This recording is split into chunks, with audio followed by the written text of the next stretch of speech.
વીરતા હાઈસ્કૂલમાં દાતા સન્માન કાર્યક્રમ યોજાયો। આજ રોજ વીરતા હાઈસ્કૂલમાં અભ્યાસ કરતા વિદ્યાર્થીઓને દાતાશ્રીઓ દ્વારા અભ્યાસલક્ષી સામગ્રી આપી વિદ્યાર્થીઓને શિક્ષણ અંગે પ્રોત્સાહન આપ્યું। દાતાશ્રી ગોવિંદભાઈ પટેલ, નિવૃત્ત કૃષિ વૈજ્ઞાનિક, અને મુકેશભાઈ આઈ પટેલ, પૂર્વ ચેરમેન, જિલ્લા શિક્ષણ સમિતિ દ્વારા તમામ બાળકોને ગણવેશ સહાય આપવામાં આવી તથા શ્રી વિનુભાઈ પટેલ, ગોરાત સરપંચ દ્વારા તમામ બાળકોને સ્કૂલ બેગની સહાય આપવામાં આવી તથા શ્રી મિહિરભાઈ પટેલ, હાલ USA તરફથી તમામ બાળકોને સ્ટીલની પાણીની બોટલ સહાય આપવામાં આવી।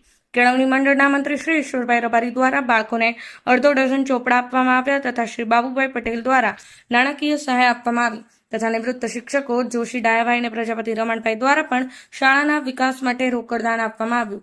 ભણવા માટેની સહાય મેળવી બાળકો ખૂબ જ ખુશ થયા હતા। સમગ્ર કાર્યક્રમનું માર્ગદર્શન શાળાના આચાર્ય શ્રી વિપુલભાઈ પટેલ સાહેબે આપ્યું હતું। શાળા સ્ટાફ ખૂબ જ જહેમત ઉઠાવી સમગ્ર કાર્યક્રમને સફળ બનાવ્યો હતો। સમગ્ર કાર્યક્રમનું સંચાલન શાળાના વિદ્યાર્થીનીઓ બારોટ, રૂચા અને ઝાલા આકાશીએ કર્યું હતું। Bureau report, Patan news 24, Patan.